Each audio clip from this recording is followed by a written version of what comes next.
The Locked On Podcast Network presents the NBA Big 3 in 30. The 3 biggest stories in the NBA from our local experts at the Locked On Podcast Network. We bring you the real story, why it matters, what's next, who wins the big game, and more, all in 30 minutes.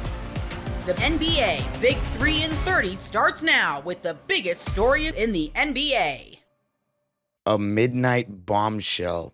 You are Locked On Clippers, your daily Los Angeles Clippers podcast. Clipper Nation, I don't really know what to say. I was at my parents' house, chilling,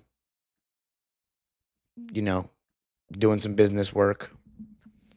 I go on Instagram at 11:57 local time, and I see one of my followers send me Chris Paul's Instagram story.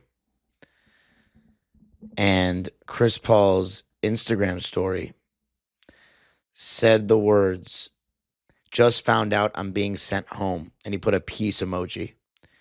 And at first when I saw that, I was like, this is coming after the whole cryptic, thing he posted, the leeway, right? He posted an Instagram story of the definition of the word leeway.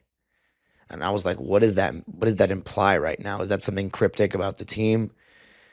And now the news comes out. And then, so I'm like, okay, were those song lyrics when he said, "Just found out I'm being sent home"? I'm like, there's no way he's like talking about like the guys, like somebody on the Clippers just kicking him off the team and sending him home.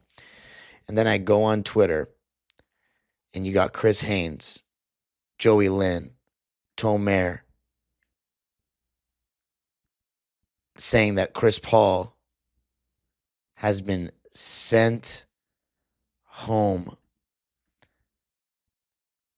I don't even know what to say. Like, I truly am at a loss for words. There's so many things that are running through my mind. The official report was by Chris Haynes, breaking: Los Angeles Clippers are sending home future Hall of Fame point guard Chris Paul in a bizarre severing ties move, league sources tell me. And then the Clippers released a statement saying this: "We are parting ways with Chris, and he will no longer be with the team. We will work with him on the next step of his career. Chris is a legendary Clipper who has had a historic career.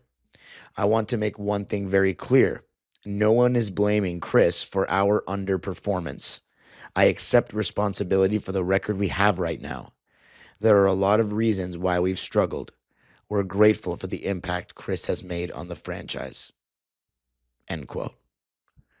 First off, who the hell is I? Ramona Shelburne and Justin Russo both tweeted out that I is none other than Lawrence Frank.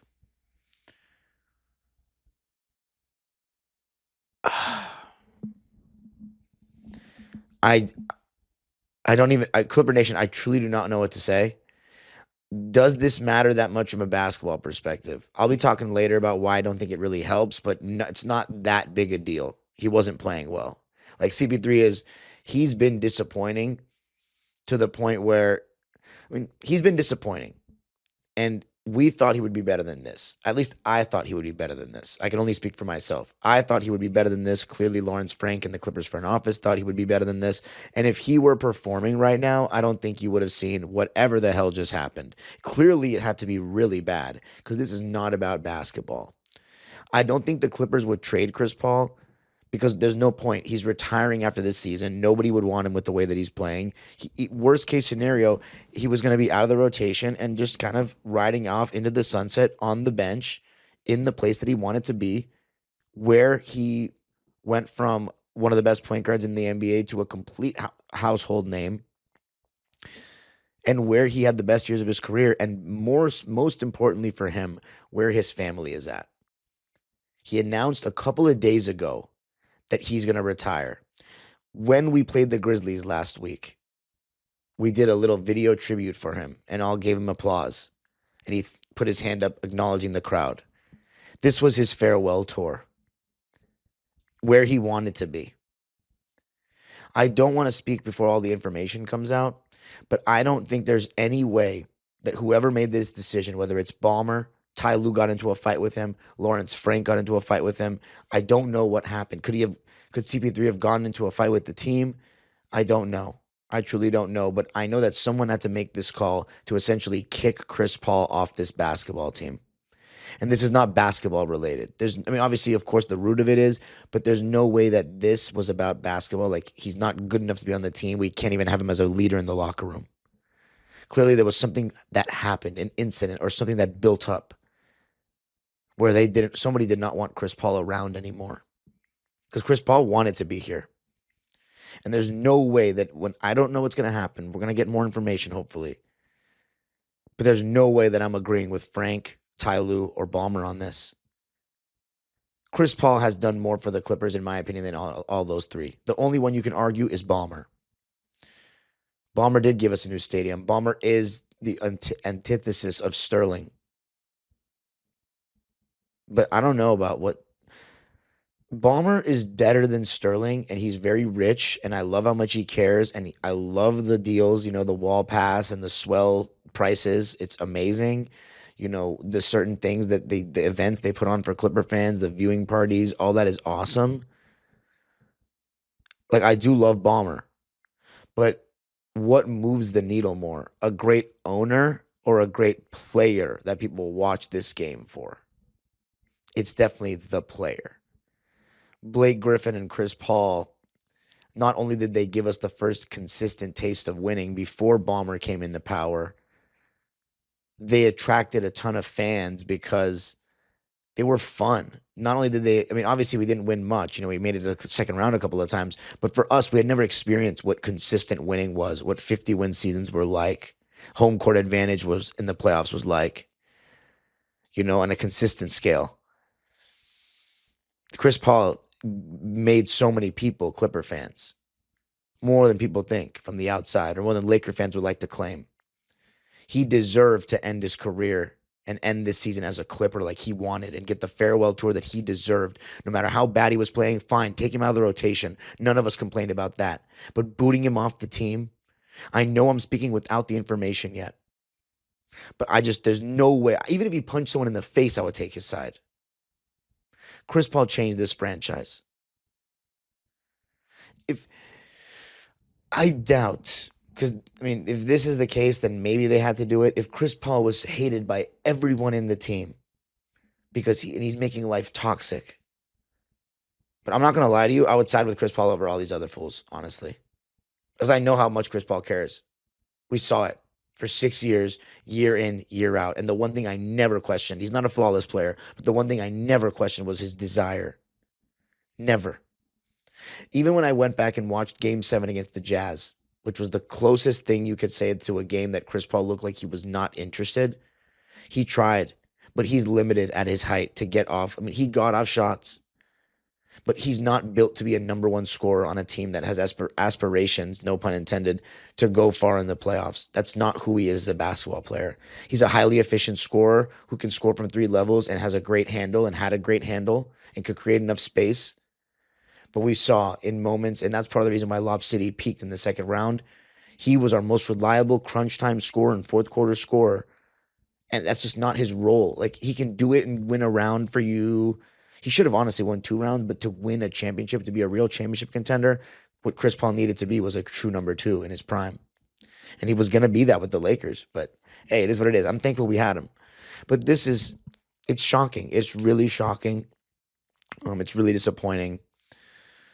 And it's very sad, I think, to so many Clipper fans, because the reality is we're 5-16. We're not having a good season.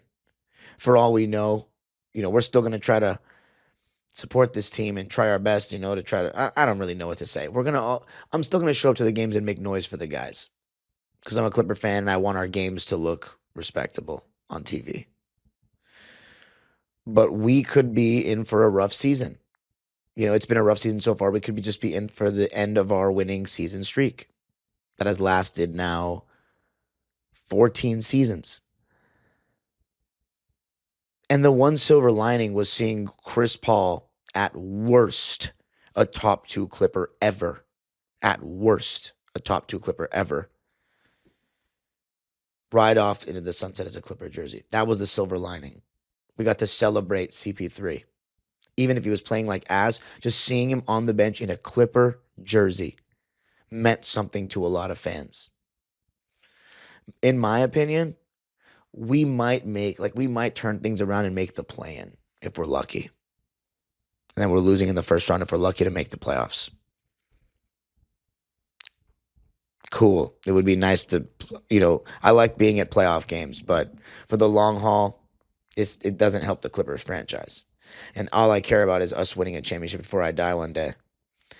And I don't think that I think this has run its course. This as in the Kawhi Leonard, era. And this is just a gut punch in my opinion, because a lot of fans are, have given up hope on this season. I haven't truly given up hope on this season when it comes to, as I said, the things I just said, but when it comes to, being an actual contender and being in the mix like we thought before the season, I look like a clown. We're way off that. We're not going to be that. We're just too old, and Chris Paul was part of that. But it's a disgrace to treat a franchise legend like this, someone who did so much to your franchise, and boot him off the team to the point where he's so pissed he's posting on Instagram. NFL Sundays move fast. One play and suddenly everything feels different. That's what makes live betting with FanDuel so exciting. You're not just watching the game, you're reacting to it in real time. With FanDuel, you can place bets as the action unfolds. Every drive, every momentum swing, every highlight moment. You can bet next touchdown scores, drive results, totals, or it keeps you locked into and locked on every snap, every drive, every possibility. So if you want to be right in the middle of the action this season, visit FanDuel.com and place your NFL live bets all season. FanDuel, the game moves fast, and so can you. Another super long injury for Zion Williamson was met with another overtime loss for the New Orleans Pelicans. You are Locked On Pelicans, your daily New Orleans Pelicans podcast. We have to start off today with the biggest news out of the day. Zion Williamson, another long injury, a long absence for him. I think it's time to move on. We're going to talk about that right off the bat. Today's episode is brought to you by Gametime. Download the Gametime app, create an account, and use code LOCKEDONNBA for $20 off your first purchase. All right.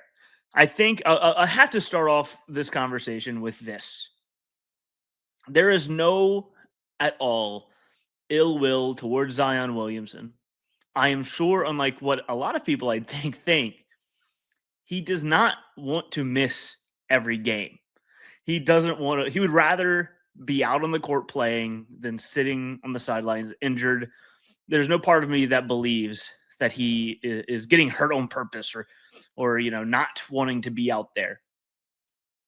But that's just simply not the case. He is out all the time. I'm going to read off through 7 years his games played. 24 games played in 2019, 2020. 61 games played in 2020, 21. That was the COVID year. It was shortened. He missed all of 2021, 2022 for injury. 29 games played in 2022, 2023. 70 games played in 2023, 2024. That's a positive sign. Only 30 games played last year, and he's played in 10 of the 22 games so far this year. And who knows when he's going to suit up next for the Pelicans. Shams Charania broke the news earlier this morning that Zion Williamson would be missing an extended period of time with a right adductor strain. Now, it is said that he's going to be reevaluated in 3 weeks, but that means nothing, really. If you look at the Jordan Poole injury timeline, the Herb Jones timeline, these reevaluations aren't a good, barometer for how much time a player is actually going to miss.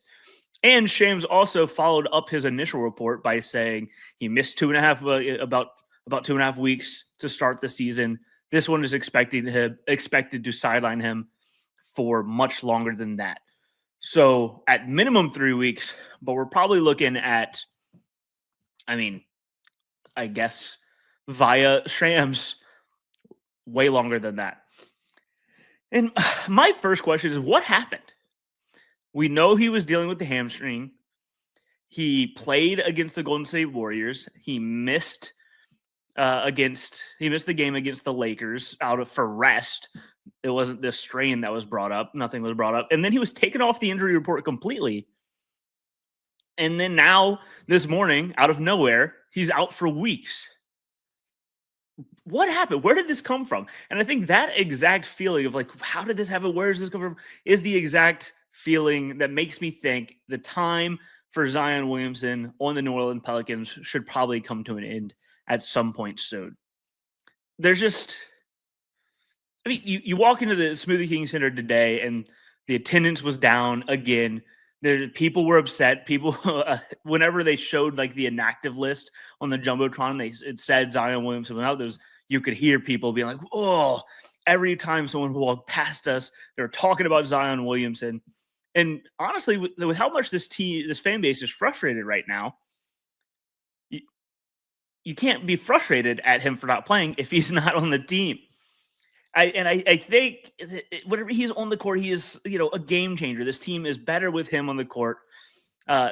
Metrically, visually, it kind of looks like they're playing just as good, if not better, without him. Who knows if that's like more of a James Borrego thing and like the system kind of clicking. On defense, they're definitely better with him. On offense, it's kind of a question right now. But he is an offensive game plan, offensive system, all in and of himself. Whenever he's on the court, he can take a game over. He's, a guaranteed 20, 25 points every night. It feels like that's why it's so hard to give up on him. But 7 years of the same thing, never knowing if Zion's going to be able to play in the next game, never knowing how long he's going to miss, trying to enter a season with some sort of hopes, building your entire game plan around having Zion, and then after 2 weeks, that's completely ruined. He's out.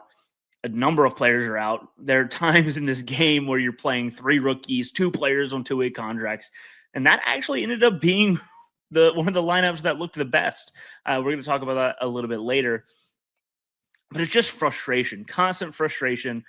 If everything that happens around this team is all about the frustration of the fan base, and a lot of it stems from Zion Williamson's inavailability. I'm sure that he could go somewhere and still have a great long NBA career. He's a super talented player, but I just don't think that there's any argument to be made that at this point that he should be in New Orleans for much longer. That stinks because at one point he was like the savior of the city. The vibe whenever they won the lottery, they didn't even draft him. They just won the lottery to be able to select him. The vibe around the city was great. It felt like they finally had, like, after the frustration around Anthony Davis's end of his career, Chris Paul, the drama around his exit in New Orleans. It felt good to finally have another young player to get excited about. And now it's gone. It's just constant frustration. Now, it becomes a question of, do they trade him? I can't believe his trade value is very high right now. At some point, his contract's not fully guaranteed. You could just waive him and be done with it, and kind of have, as of how I believe it to be, he could get waived right now, get cut, and you deal with the money this year, and then because it's not guaranteed after this, it doesn't have any effect. At some point, maybe that's the way that they go, and I'm sure there are a lot of fans right now that would say, "Yeah, just cut him and cut your losses, be done with it." But I don't know. I don't know if that's the best idea. At some point, he'll come back, maybe this year. Who knows? And maybe a team wants to play him. Who knows if they want to pay him as much, because after another injury, he's played less than 50% of his available career games. It's hard to really sell that on someone. It's hard to sell it to the fan base of the team that he's been on for all these years. It's definitely hard to sell it to an opposing GM to actually get anything of value.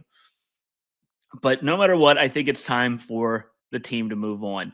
Build around the young players they have now. Jeremiah Fears is the youngest NBA guard to have back-to-back 20-point games in history after tonight. Derek Queen, the defensive things are not great right now. I think he has a good defensive potential, but the offense is fun to watch. He's fearless going up against like a Rudy Gobert, Jaden McDaniels, Julius Randle tonight. He's an amazing passer. These are exciting things that I think the fan base needs to be able to build around. No more setting up the expectations of a new Zion, a new year change happening, because it's not happening.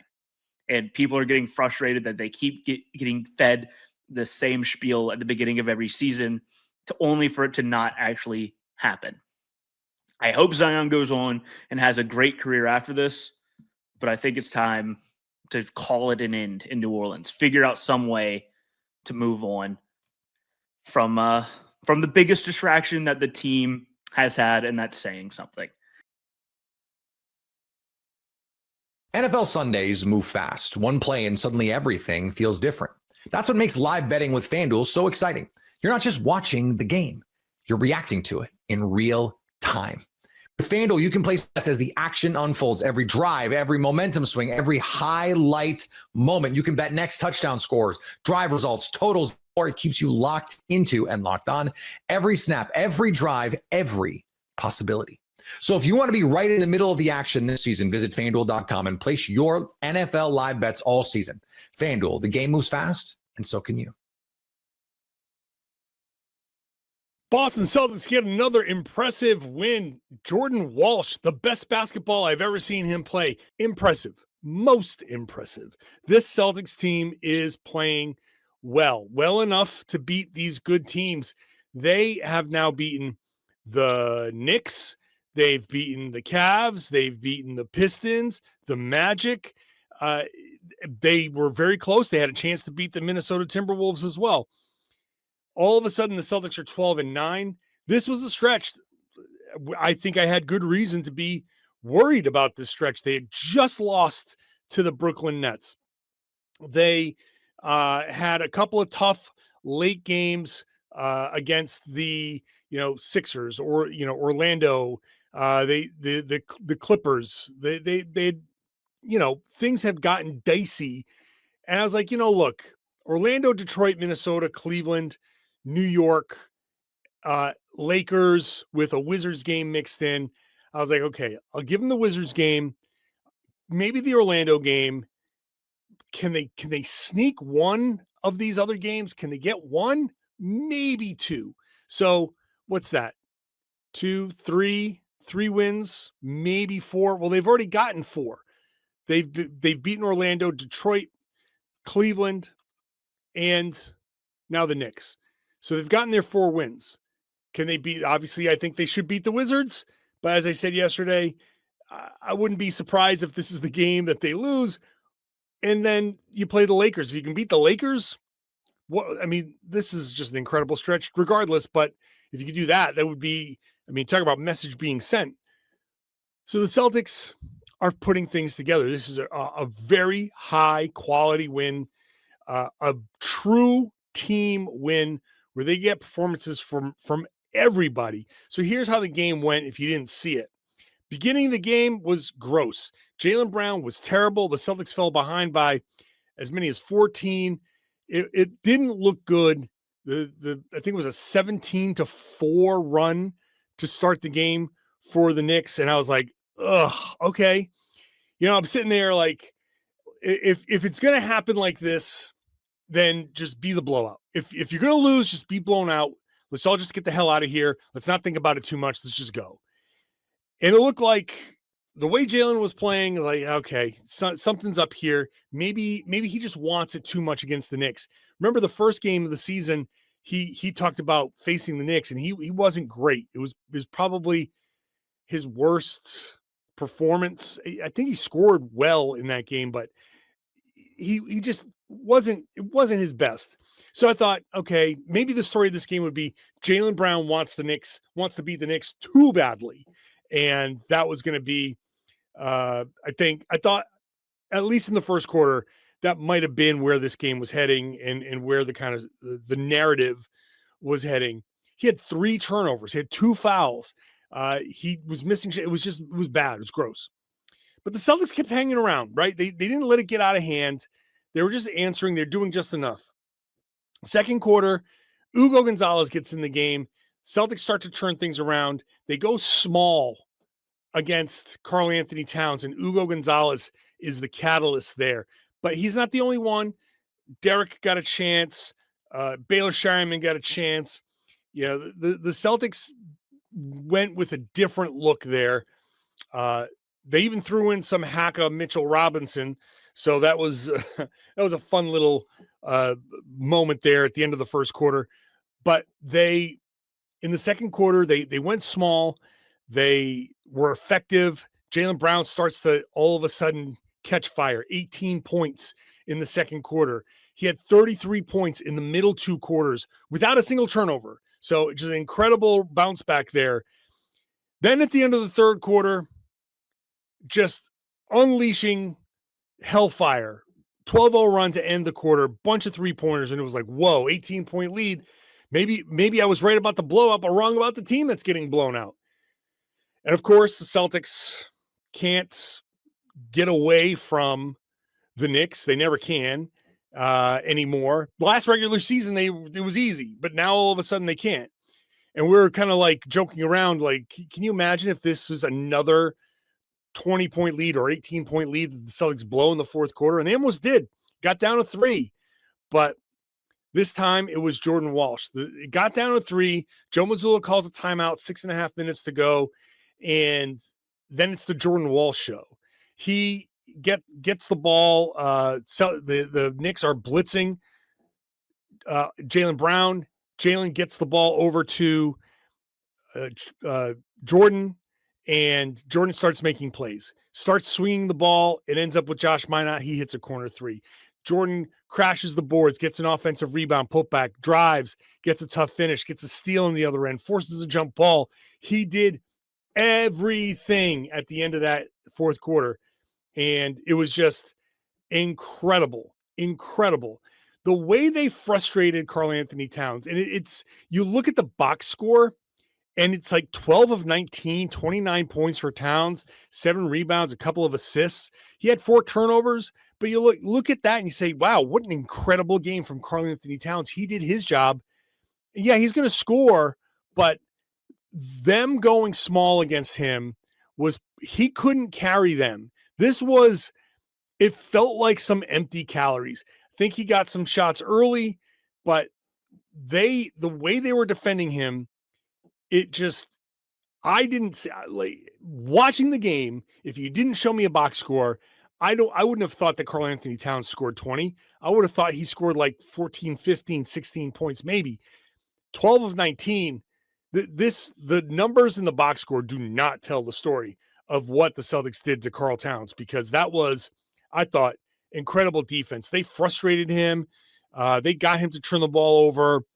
There were times where he had Derek White. He had, who else was it? He had, obviously had Jordan Walsh. A bunch of smaller guards. And it's like the Celtics wanted him to post up, and he kind of refused a lot of the times. And then they would throw double teams at him. They'd get the ball out of his hands. Again, the 29 points from him, I don't think he hurt the Celtics at all in this game. Maybe I'll think differently when I rewatch it, but the Celtics I thought a great job. Going small was super, super effective with him. Jalen Brunson, a rough game. Again, Jordan Walsh doing the defensive work a lot of the time on Brunson. The length bothers smaller guards like that, and that's what he's there for. That's Jalen said it a week or two ago. The guys with his length, with Jordan's length, Josh's length, they're going to bother the smaller guards. And Brunson had a stinker of a game, 6 of 21, 1 of 8 from 3. He did have 11 assists, but 15 points. So defensively, I thought the Celtics did a fantastic job.